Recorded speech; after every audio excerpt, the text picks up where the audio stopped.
Alright, stop it. Stop it. You can just add up. Alright, welcome back to the It's Beyond Me podcast. It's your girl, Drift Nasty. Freddie T. Andre. And we're talking about this weirdo serial killer today. Let's see. Doctor, should we call you Catherine? What do you like to go by? Catherine's fine.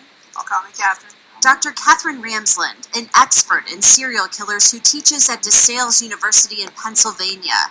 We're learning one of her students was Brian Kohberger, the man now charged with murdering 4 University of Idaho students. I'm Anjanette Levy, and welcome to this special edition of Law and Crime Sidebar Podcast. 28-year-old Brian Kohberger is being held without bail at the Monroe County Jail in Pennsylvania on those murder charges. He was arrested at his parents' home on Friday morning just before 2 a.m. Moscow police say they seized a 2015 white Elantra but have offered few other details. Kohberger faces 4 counts of first-degree murder and 1 count of felony burglary and will have to be extradited to Idaho to face charges for the murders of Kaylee Gonsalves, Maddie Mogan, Ethan Chapin, and Xana Kernodle. Police executed a search warrant at Kohberger's apartment in Pullman, Washington, Friday. Kohberger was a PhD student at Washington State University, studying criminal justice and criminology. Washington State University is about 10 miles from Moscow, Idaho, where those murders were committed on November 13th. A spokesperson for the university said Kohberger had just completed his first semester in the program. Before WSU, Kohberger was a master's student at DeSales University in Pennsylvania, and one of his professors was Dr. Catherine Ramsland. She teaches classes in serial killers. She's a forensic psychologist, and she has actually appeared on some of Law and Crime's podcasts, including Sidebar and Cocktails and Cocktails. This is what she told Sean Sticks-Larkin in that serial killer class with Brian Kohberger, and he told me that Kohberger often interrupted Dr. Ramsland, talking over her as if he knew more about the subject matter than she did. Now, in that interview with Sean Sticks-Larkin, Dr. Ramsland talked a little bit more about how she became interested in studying serial killers. It chose me more than I chose it, but I love it. I think it's really interesting, and I'm constantly finding new ideas, new motivations. You know, we have formulas related to serial killers, but for example, I spent 5 years talking with Dennis Rader, the BTK serial killer, because he defies many of the formulas. So I thought that was interesting. I wanted to know more about that. And I think I'm always looking for the outliers rather than the ones that fit the mold. I want to see the ones that don't fit the mold and how did they get to be the way they are. And in psychology, as opposed to criminology, we're looking more at the cases, the individual details of someone's life story and the trajectory, basically. Whereas in criminology, you're looking more at groups and trends and statistics and things like that. I'm much more interested in just the case details. So that's why I like talking to people who are willing to explore how they got to be the way they are. And, you know, I can spend many hours doing that. So I didn't choose it, but I'm really happy I'm in this field. Ramsland also spoke with Cocktails and Cocktails about talking with serial killers face-to-face and through letters. I assume in your career you've come face-to-face with a lot of these gentlemen, correct? Yeah, I would not like you can't just go into prisons and come face-to-face with them. But yeah, I've talked to them on the phone, through correspondence, sometimes in prison. Have you ever gotten that just like, this is just pure evil? This guy is just, there's nothing. I have a hard time with the word evil. Okay, gotcha, alright. Because it's kind of a religious context. Okay. Do I think, have I come face to face with psychopaths? Absolutely. The coldness, the lack of remorse, definitely. So some people call that evil, but we are finding that it might very well be a brain disorder. Huh. Neuroscience is giving us a lot of information about the brains of psychopaths, and they do process things differently They have very shallow emotional connections. Is it something they're born with? If so, that's a different story. As you can imagine, we want to talk to Dr. Ramsland about her experience teaching Bryan Kohberger. We reached out to her and she said that she is not making any statements at this time. That's it for this edition of Law and Crime Sidebar Podcast. It is produced by Sam Goldberg and Michael Deininger. Bobby Zoki is our YouTube manager. Alyssa Fisher is our booking producer. And Kira Bronson handles our stuff. Yeah, we don't care about that. You didn't give us no details on the case. But what I will say is, like how she was saying, well, if he was born with it, it might be a different case. They say that just by the alignment of the stars, if you know the exact date, the exact time, and everything of when you were born, if they're just looking at your the astrology and the energy going on when you were born, they could tell if you were going to be a serial killer, whether you act on it or not. Because they say if you're going to be a Fed or something that hunts down those kind of people, then you have to. For just $67, you can make as many we got to add to watch. videos as you want. You never need to pick up a camera or use Promoting their stuff. Yeah. Stunning new detail about the murders of the 4 college students in Idaho. The alleged killer appeared in court Thursday as investigators released an explosive affidavit outlining the evidence against him. Kana Whitworth is in Moscow, Idaho, with the latest. Good morning, Kana. Michael, good morning. So that affidavit says that not only did one of the surviving roommates hear a male suspect that night, but saw one as well. It also says that authorities gathered phone records based on a search warrant to see if Kohberger stalked any of the victims or conducted surveillance on their home. And those records showed that he had been in that area at least a dozen times prior to the murders, all in the late evening or early morning hours. This morning, as Bryan Kohberger is held without bail in Idaho, charged with the murder of 4 college students. Do you understand? Yes. A newly released affidavit revealing chilling new details from one of the surviving roommates says she was woken up around 4 a.m. that night by what she thought was Kaylee playing with her dog upstairs. Shortly after, she thought she heard Kaylee say, "There's someone here." The roommate looked out of her bedroom but didn't see anything, then looked out again when she thought she heard crying from Xana Coronato's room. It was followed by a male voice saying, "It's okay, I'm going to help you." The roommate opening her door a 3rd time, standing frozen as she saw a man clad in black clothing and a mask that covered the person's mouth and nose, noting he was athletically built as he walked toward her, getting so close she could make out his bushy eyebrows. He then walked right out the sliding glass door. The roommate then locking her door, and police not contacted for another 8 hours. The affidavit also stating police used surveillance footage and cell phone data to place Kohberger near the victim's home before, during, and after the crime. Based on cell phone data, police suspect he was in the area at least a dozen times in the months before the murders and returned the morning after. But the night of, police believe Kohberger turned his phone signal off at 2:47 a.m. until 4:48 a.m. It was just about 4:04 in the morning when video captured his white Elantra passing the victim's home. The car not seen again until about 16 minutes later, 4:20, speeding off. Then at 5:30 a.m., after his cell phone signal was back on, data shows Kohberger traveling back to his home in Poland from Moscow. Overnight, the family of one of the victims, Kaylee Gonzalez, now speaking out after coming face to face with the suspect in court for the first time. His demeanor was disheveled, beaten, surprised, overwhelmed. He didn't have the swagger that I think he thought he was going to have being put in that type of situation. I think you see somebody who feels overwhelmed and defeated. Kaylee's father, Steve, who's been relentless in his pursuit of answers, telling ABC News overnight he wants to make this as uncomfortable as possible for the defendant. I want him to feel and see what he's done. And if that means we have to be uncomfortable and we have to go through some things, then we will. We're also learning new details about the evidence law enforcement used to track down Kohberger. Police stating they discovered DNA on the button snap of a tan leather knife sheath that was on the bed next to the body of victim Madison Mogan. Police say they later linked that DNA to Kohberger by collecting his father's DNA from trash outside the family's home and matching it to their sample from the crime scene.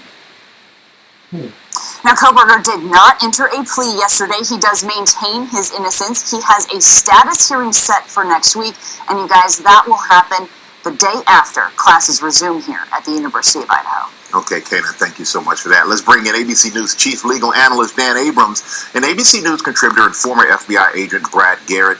And Dan, I'm going to start with you. What y'all thinking so far? I don't know. I feel like there's a little holes in the story now. Yeah, I don't know. I just feel like they jumped to one person that he might not have done it. I don't know. The Jeffrey Dahmer, I think, Netflix special played a role in this. People are so excited to see a serial killer, that romanticism kind of screwed this boy, because for someone who studies serial killers, leaving the weapon there is like rule number 1, don't do. Yeah. He was kind of sloppy. I know. But if he studies them, he got a little excited, he was trying to go for 5, but he only got to kill 4. Because don't they say 4 and above is a serial killer? Mm-hmm. So, I mean, he kind of barely broke the threshold. So. But I think I saw the news, they were like taking on his mattress and stuff, and I was like, ooh, what would his mattress have to do with this if he killed him at their home? Yeah. DNA? But they could just pluck it from his hair. He walked up. Yeah, but I guess that would take too long. So they tracked him. He was still on the run. So they were able to get get a warrant to check his mattress and all that. So now they've got him where they want him. These things are such a concept. Because you never know if it's actually the person. I know. That's a 50-50. And right now the problem is after the whole Dahmer thing, everybody wants to be a serial killer. Everybody's got like romanticizing serial killers. They are interesting, I can't really knock it because I ain't gonna lie, I watched a couple episodes of Dexter and be like, damn, I did not catch my boy. That man's smooth. And the problem is right now, honestly, from what they said, the case hasn't begun yet because a lot of stuff is going to get thrown out. I feel like he's going to plead innocent, though. A lot of stuff is going to be He thrown out. would be smart to do so. I mean, if they don't have any actual physical evidence, he's got a chance. That still don't mean he's going to be found innocent. The problem is they have that DNA. So that's probably going to be the one thing that really gets it. Yeah. The description from the girl, I mean, she said he had a mask on, so I don't know how she saw his bushy eyebrows. Yeah, because if you see a whole face mask, you don't see no unless he had like one of those like cover like this, but even then you're not seeing his full face. And the description she made. This was at nighttime, right? Yeah, because the description she made was athletic, white guy with bushy eyebrows. You just described 40 to 60% of white race. I'm sorry. Yeah. Unless they get their eyebrows plucked, I mean, pretty much it is what it is. And I heard it took her like 8 hours to call the police or something. What the hell was she doing? Bro, I don't know. I'm just saying. But she ran through the whole apartment searching for things. She sounded like a dolphin. I don't know, but at 4 a.m., somehow, you were awake enough to hear all this. See something and not call the cops. She's up on tweaker hour. I'm just saying. I mean, everything leads to she might be the murderer herself. I don't think she's a very credible witness. I'm just saying, it's just they were so quick to say it to him, and honestly, he could be. Sometimes some of those guys they catch, they're innocent. They might be innocent, and some of them just want the notoriety. Mm-hmm. So they say it's them. So we'll see what he says. He's saying it's innocent. So he might have been at the wrong place at the wrong time. I don't know. Some weirdo just driving around. You never know. Because whether the cops want to admit it or not, it's not about catching the actual person. It's not about catching the criminal. It's just about catching somebody who's going to fit the scenario so that they have a face to connect with the public so that everybody gets it off their back. So who knows? Crazy plot twist. What if he's just a sneaky link? You came there to get some pussy, you know what I'm saying? I gotta go do some. That's why he said, I'm gonna help you. With somebody else. That's probably why he doesn't want to say anything. Because I was getting some pussy, you know. I was doing some weird shit. I ain't gonna cap, you know. Then I bounced, and you know, a few days later they're saying there's a murder. I ain't gonna say I was blowing her back out. Oh, his blackout. You never know what his preference was, you know. You can't tell nothing. Like I say, maybe he just killed, you know, honestly, what did he do? Go and kill them just because they refused to invite him to the orgy? Yeah, what was the motive? Because that's what I'm Because the motive is, that's what gets me, because it's like, that's pretty random. They don't even go to the same college. But also what's suspicious is somehow he killed 4 people and no one screamed. Right. And that girl heard 2 of the things and was like just chilling, like, what are you doing? Listening into your neighbors. She was just listening, like, damn, that's some weird sex to have. I'll call the cops in 8 hours. Like, that was so random. And then she's standing outside. I'm sorry, if I hear a noise, I'm not standing outside. I'm not gonna stand outside and freeze my ass off on top of that. Oh, yeah, Idaho mad cold too. She's tripping. Nah, well, I'll continue. How strong is the prosecutor's case? This is a really powerful affidavit. The way they're able to link the car and the phone back to Kohberger, back to his house, to the crime scene, and then returning to his house later, it is really astonishing. And then on top of that, you have a very powerful piece of DNA evidence from the scene linked back to him. You read through this and you see the police work. You see how they went through all the surveillance videos. You see how they were able to piece this together and then finally make the arrest. It's rare that I've seen a document this powerful in terms of the different kinds of evidence they were able to use and put it all together and link it to Kohberger. Let's bring in Brad and talk about that powerful piece of DNA evidence that you just mentioned. Brad, authorities say that they found DNA on a knife sheath and that they ended up being able to link it to his father through a familial match. Is that a pretty critical piece of evidence here? There is no doubt. This case concerned me from the beginning. If you didn't have a direct link to the crime scene via the suspect, this could have stayed unsolved. So that, I think, is really the biggest piece. The car is terrific. That's what I don't but the car doesn't put him in the house. The DNA does. Let's talk about a lot of the evidence that authorities say they have. They do say that they found a lot of it. You mentioned the car. They've got video of the car. They've got cell phone data. Given his background in criminology, does it surprise you that they found all this evidence? Is it the car going by? How big is Well, just because he has a background in criminology doesn't mean that he's criminally sophisticated. And so, he left his DNA there. He drove around way too much. I mean, he's spotted there over 12 times in up to November 13th. Those are things that a seasoned criminal wouldn't do. So, yes, did he know enough to turn his cell phone off? Of course. But and we're not saying he's innocent. I'm just saying, like, Yeah, what could the defense possibly be? They're going to attack isolated piece of evidence, right? They'll say you can't rely on cell phone evidence. It goes from tower to tower. They'll say that the car, initially they said it could be from 2011 to 2013, Hyundai Elantra. Now they expanded it to, it's 2015. They'll attack the DNA evidence, etc. So what prosecutors will do is they'll try and put it all together the way I just talked about. The defense attorneys will attack individual pieces of evidence.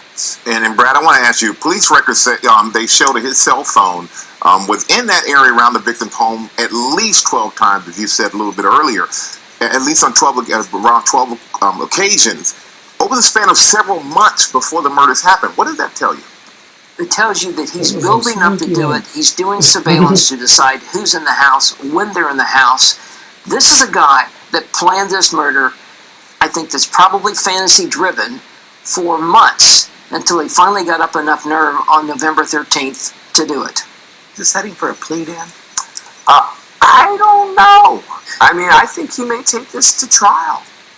there are questions, right? What was the motive, etc. You don't need a motive in a case like this. So I don't know what the plea would be. The plea would have to be guilty. I don't think he's Stay tuned. It would have to be guilty. Well, hey there, GMA fans. Robin.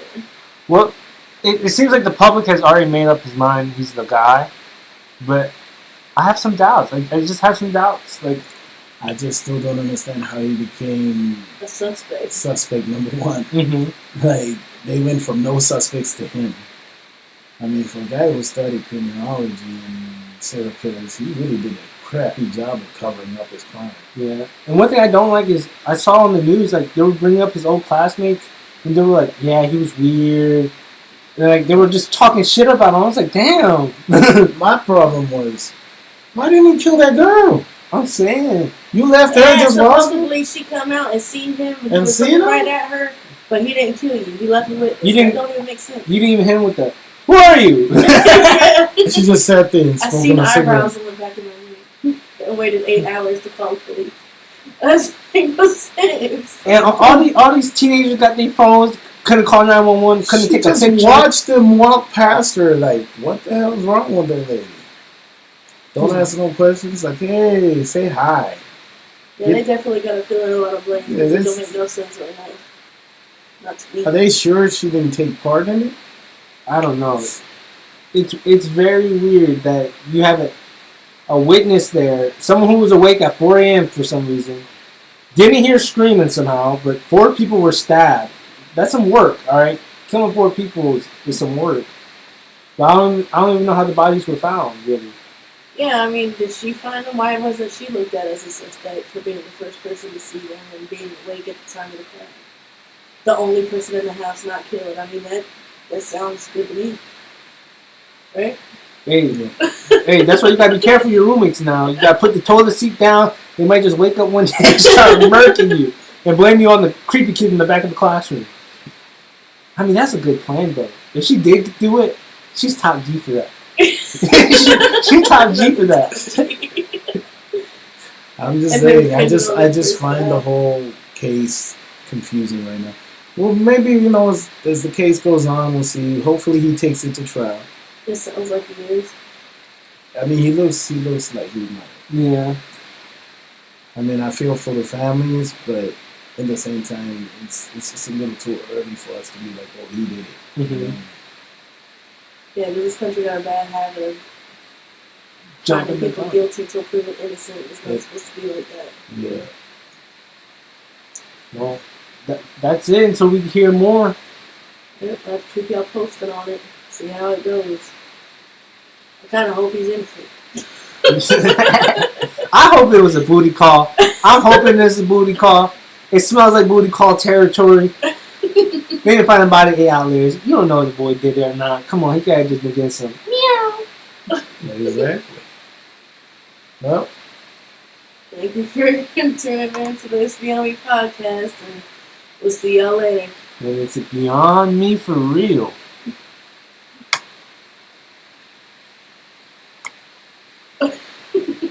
Don't worry, I'm gonna cut this out. I'm looking at you like. Sorry, I don't work Mac.